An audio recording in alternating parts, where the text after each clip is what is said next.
Hello everyone, मेरा नाम है त्रिवेश और आप देख रहे हैं मेरा यूट्यूब चैनल टीम लर्नर्स। तो मेरे एक सब्सक्राइबर ने मुझे बोला कि वीडियोस अगर आप बनाते हैं तो आप इसको कंटिन्यू ही रखिएगा। ऐसा मत कीजिए कि बीच में बना के फिर बंद कर दूं मैं। तो मैं आपको क्लियर कर देता हूँ कि मैं हर हफ्ते सैटरडे, ट्यूसडे और थर्सडे इन 3 दिन में वीडियो डालूंगा। सिर्फ इंग्लिश स्पीकिंग कोर्स की जो हमारी सीरीज़ की है वो वीडियोस। तो आप इन 3 दिन आ सकते हैं, आपको नई वीडियो मिल जाएगी, आप उसको देख के आगे सीख सकते हैं। तो पिछली क्लास में हमने क्या डिस्कस किया था? पिछली क्लास में मैंने आपको बताया था पहले सिंगल और नॉन सिंगल, फिर मैंने आपको बेसिक क्वेश्चन वर्ड्स बताए थे, फिर आपको सेंटेंस बनाने के रूल्स समझाए थे, जो बेसिक फॉर्मूलाज हैं जो आपको हर सेंटेंस में काम आएंगे। और मैंने आपको कैन की हेल्प से उन सेंटेंस को बनाना सिखाया था। तो अगर आपने वो क्लास मिस कर दिया है तो मैंने उसकी लिंक डिस्क्रिप्शन बॉक्स में डाल दिया है। ऑल्दो मैं आपको आज भी उन फॉर्मूलाज की हेल्प से सेंटेंस बनाने सिखाऊंगा कि कैसे हम बनाते हैं। तो आज हम अपने टेंस से स्टार्ट करने वाले हैं। तो सबसे पहले मैं आपको एक कंफ्यूजन है लोगों के दिमाग में, वो दूर कर देता हूँ। कुछ लोग बोलते हैं कि टेंस सीखना ज़रूरी नहीं है अगर आप इंग्लिश बोलना चाहते हैं तो। कुछ लोग बोलते हैं कि टेंस ज़रूरी है। तो ये एक कन्फ्यूजन है लोगों के दिमाग में, टेंस सीखने चाहिए कि नहीं सीखने चाहिए इंग्लिश बोलने के लिए। देखिए, सीखना तो ज़रूरी नहीं है। मैं खुद बोलूँगा कि अगर आपको इंग्लिश लैंग्वेज सीखना, टेंसेस बहुत बिल्कुल ज़रूरी नहीं है। लेकिन अगर आप सिर्फ उस तरह से सीखना चाहते हैं कि अगर आपने अपने अपने आप को 5-6 साल के लिए, 4-5 साल के लिए किसी ऐसे माहौल में डाल दिया जहाँ पे सिर्फ इंग्लिश ही बोली जाती है, आपके पास ऑप्शन ही नहीं है, तो आपको सेंटेंस सीखने की ज़रूरत नहीं है। लेकिन अगर आप बेसिक से स्टार्ट कर रहे हैं, या तो फिर मैं आपको कुछ लाइंस के मतलब सिखा देता हूं बस, कि इस लाइन को ऐसे बोला जाए, लेकिन जब आपके पास कोई नई लाइन आएगी बोलने के लिए आप उसको नहीं बोल पाएंगे। तो टेंस सीखने ज़रूरी हैं ताकि आपको उनका बेस पता चले, आपको समझ में आए कि किस तरह से सेंटेंस बनाए जाते हैं, किस तरह से इंग्लिश हिंदी लाइन को इंग्लिश में ट्रांसलेट किया जाता है। तो आपके दिमाग में कोई नई लाइन आती है तो आप उन रूल्स को यूज़ करके बना सकते हैं। तो धीरे धीरे उसमें टाइम लगेगा। पहले आप उसको धीरे धीरे लिख के बनाएंगे, जब उसमें प्रैक्टिस हो जाएगी आपकी तो आप दिमाग में बनाने में ट्रेंड हो जाएंगे। जब दिमाग में बनाने इजी होगा तो आप बोल पाएंगे उस चीज़ को धीरे धीरे। और एक टाइम आएगा जब आप उसको बोल भी पाएंगे, क्योंकि आप सोच तेज तेज पा रहे हैं। ठीक है? तो तेज तेज सोचने के लिए पहले धीरे धीरे सोचने की प्रैक्टिस करनी होगी। तो टेंस से स्टार्ट करने वाले हैं आज। तो टेंस का मतलब होता है बेसिकली टाइम के बारे में। तो हमारे पास 3 टाइम होते हैं: प्रेजेंट, पास्ट, फ्यूचर। मैंने आपको लास्ट वीडियो में भी बताया था कि प्रेजेंट होता है जो अभी आपका टाइम चल रहा है, पास्ट का मतलब होता है जो बीत गया, और फ्यूचर का मतलब होता है जो आएगा, आने वाला टाइम, भविष्य। हर काल में, हर टाइम में आपके पास 4 तरीके के सब कैटेगरीज होंगी इसमें। मतलब कि जैसे present indefinite, continuous, present perfect continuous.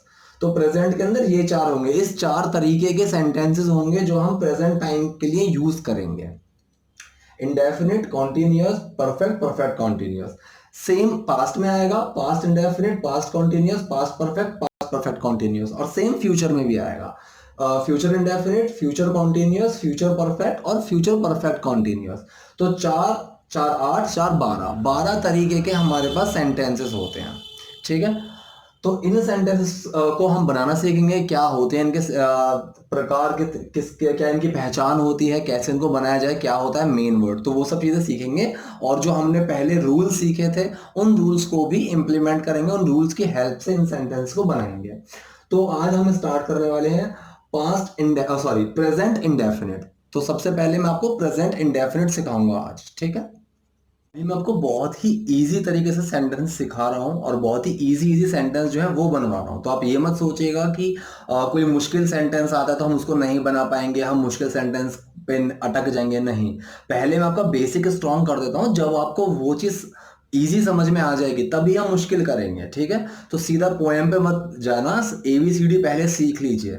तो अभी मैं बहुत सिंपल सिंपल सेंटेंसेस लूंगा: मैं जाता हूँ, वह खाता है, हम सोते हैं, हम जाते हैं, इस तरीके के। बाद में उनको थोड़ा बड़ा करेंगे। ठीक है? तुम वहां पे कब से जाते हो, इस तरीके से थोड़ा उनको कॉम्प्लिकेट करेंगे सेंटेंसेस को। तो अभी बिल्कुल सिंपल रखूंगा ताकि आपको सिर्फ सेंटेंस बनाने के रूल समझ में आ जाए। ठीक है? अपने प्रेजेंट इंडेफिनिट को स्टार्ट करते हैं। प्रेजेंट का मतलब होता है वर्तमान, जो अभी चल रहा है, और इंडेफिनिट का मतलब होता है अनिश्चित काल, मतलब अनिश्चित को जो चीज फिक्स नहीं है। जैसे डेफिनिट का मतलब होता है फिक्स, कि एक टाइम हमें पता है, वो डेफिनिट है। इंडेफिनिट का मतलब होता है अनिश्चित। जैसे कि मैंने बोला कि मैं पढ़ता हूँ, अब मैं कब से पढ़ रहा हूँ, कब तक पढ़ता हूँ, मुझे नहीं पता। तो ये एक अनिश्चित है, ठीक है, इसमें कोई टाइम फिक्स नहीं है। तो ये होता है इंडेफिनिट, और वो प्रेजेंट में चल रहा है, तो ये हो गया प्रेजेंट इंडेफिनिट। तो अगर इसकी पहचान देख लिया है, तो जिन भी वाक्य या फिर जिस भी सेंटेंस के एंड में ता है, ती है, ते है आता है, वहां पे हम प्रेजेंट इंडेफिनिट यूज करते हैं, उसके फॉर्मूलाज के रूल्स यूज करते हैं। तो कंफ्यूजन ये भी होती है, हम हिंदी में जो जर्नली बोलते हैं वो हम इस तरीके से बोलते हैं, जैसे यूपी में भी अगर देखा जाए कि वो रोज जावे, या इस तरीके से जब हम बोलते हैं ना, तो हमें पता नहीं चलता कि ये कौन सा सेंटेंस है, इसको कैसे बनाया जाए। तो वो चीज़ हमें खुद सोचनी पड़ेगी, कि या तो आप इस तरीके से उसको समझ लीजिए, उसको ट्रांसलेट कर लीजिए कि वह रोज जाता है, ये इस तरीके से बन रहा है, या फिर आप ये चीज़ सोचिए कि प्रेजेंट में, प्रेजेंट की बात चल रही है और इंडेफिनिट चीज़ है, कि मतलब फिक्स नहीं है। तो जिन भी बातों के एंड में ता है, ती है, ते है आते हैं, वो प्रेजेंट इंडेफिनिट होते हैं। मेन वर्ड इसमें यूज होते हैं डू और डज।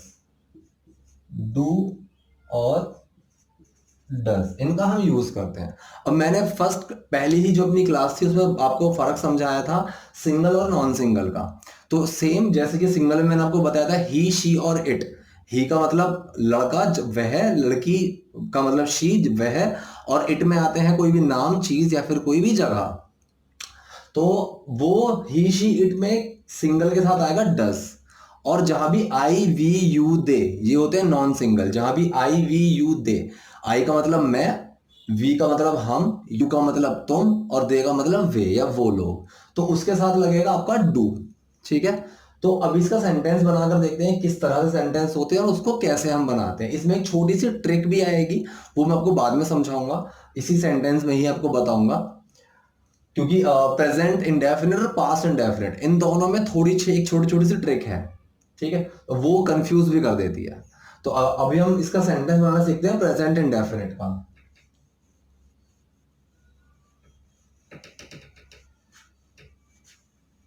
जैसे मैंने एक सेंटेंस लिखा,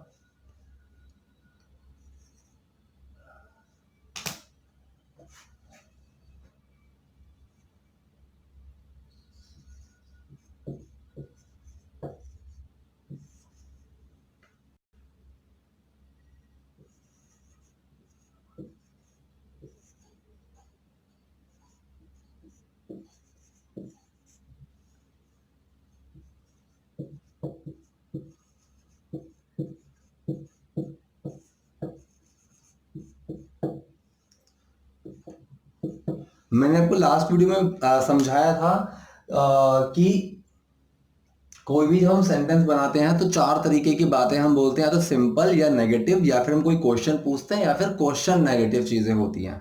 तो ये सिंपल है, रोहन खेलता है, मैं खेलता हूं। अगर यही बोला जाए रोहन नहीं खेलता है, मैं नहीं खेलता हूं, तो वो नेगेटिव बन जाएगा। ठीक है, क्वेश्चन और क्वेश्चन नेगेटिव मैं आपको भी बता देता हूँ। तो पहला आता रोहन खेलता है और मैं खेलता हूं। तो जो रूल था, आप उस रूल को देखिए कि रूल क्या था। जो मैंने वो कैन के उसमें बताया था, रूल ये था, पहले हम इसको बनाते हैं मैं खेलता हूं। सबसे पहले आएगा डूअर, सिंपल का रूल बताता हूं, doer plus main word plus action.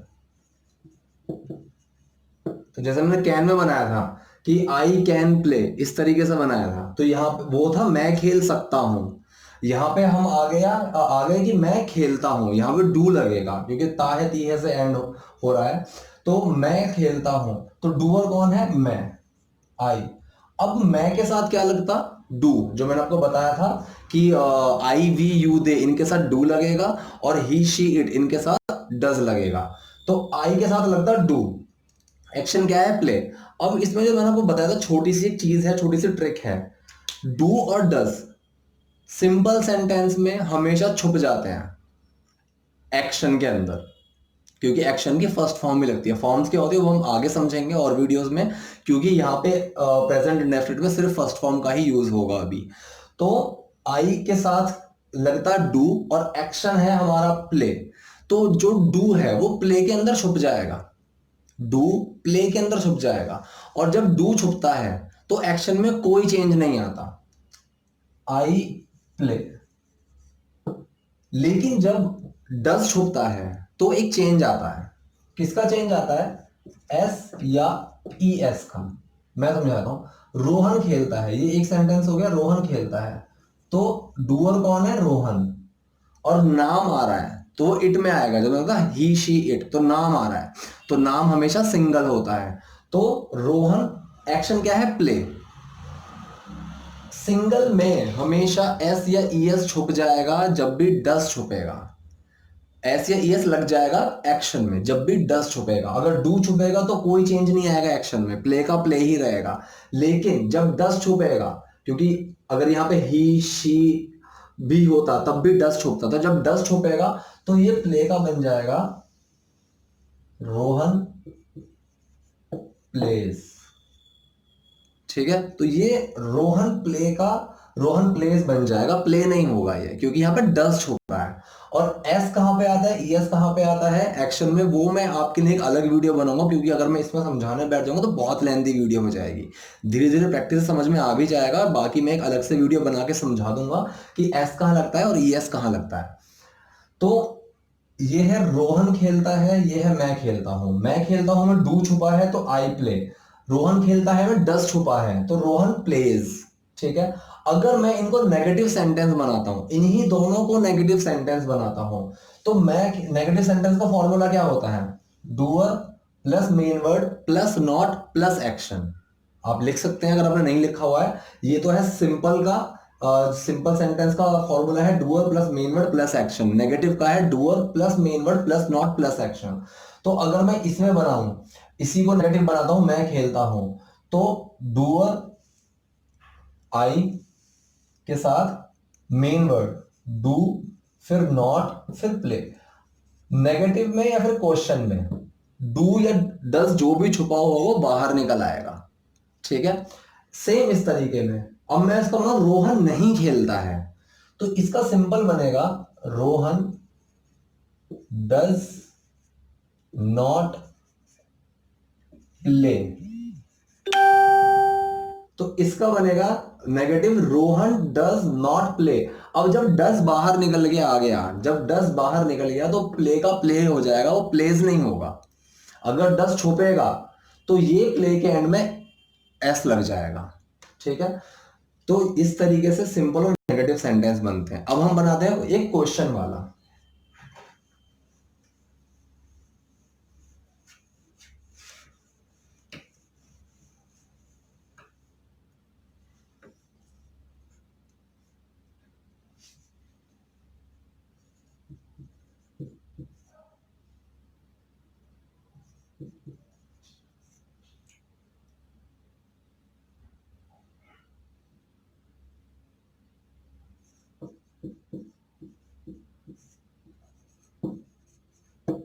एक सिंपल सेंटेंस लेते हैं, क्या राम सोता है।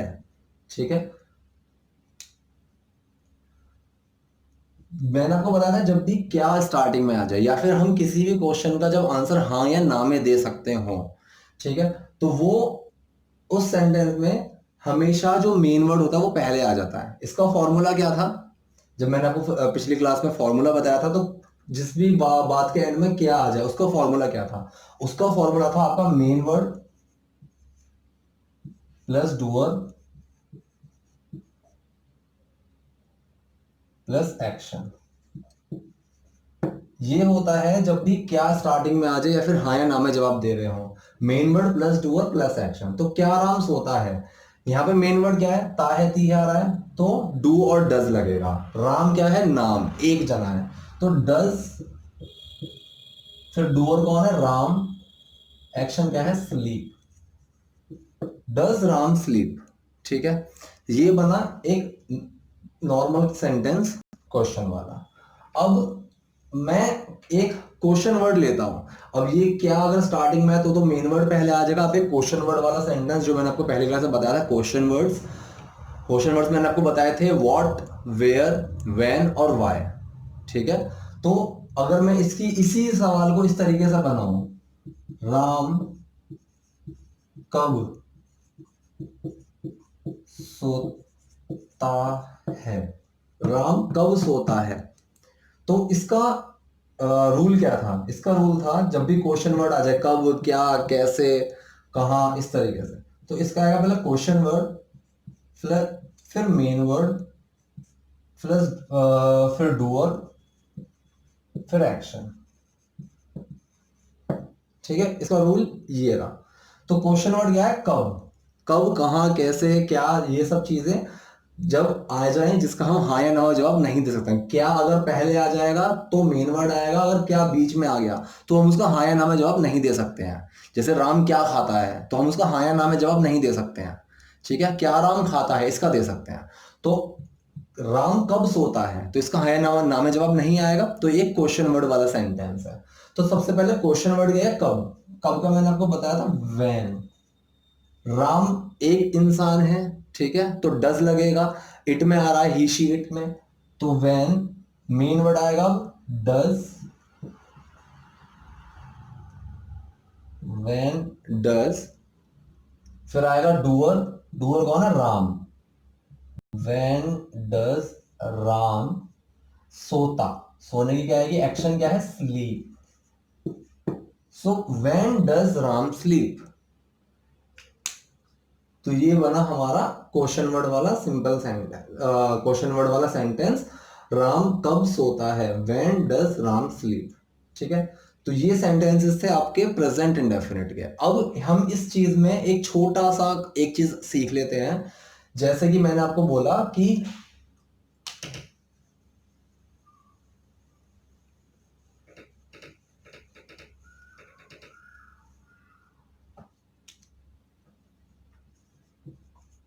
वह खेलती है, सिंपल है, वह खेलती है। तो आपको मैं सिर्फ ये प्रैक्टिस के लिए बता रहा हूं। तो शी, ना ही इसमें क्वेश्चन है ना ही ये नेगेटिव है, तो इसमें जो मेन वर्ड है वह छुप जाएगा। तो खेलती है वह, वह है लड़की, एक डज लगेगा, तो जब भी डज छुपता है तो एस या ई एस में कन्वर्ट हो जाता है। शी प्लेज, इसी को नेगेटिव अगर हम बनाए, वह नहीं खेलती है, तो आ जाएगा शी डज नॉट प्ले। इसी को क्वेश्चन में बनाए, क्या वह खेलती है, तो क्या डज सबसे पहले आ जाएगा। क्या से स्टार्ट हो रहा है, हाय ना में जवाब दे सकते हैं। क्या से स्टार्ट हो रहा है, डज सबसे पहले आ जाएगा। डज शी प्ले, वह कब खेलती है, तो कब खेलती है सबसे पहले क्वेश्चन वर्ड आ जाएगा। व्हेन, फिर मेन वर्ड आएगा डज, फिर डूअर आएगा शी, फिर एक्शन आएगा play. When does she play. तो इस तरह से प्रेजेंट इंडेफिनिट के टेंसेस बनते हैं। तो अभी बहुत सिंपल चल रहा है, अभी बहुत सिंपल सिंपल मैं चीजें आपको समझा रहा हूं ताकि आपका बेस स्ट्रांग हो जाए।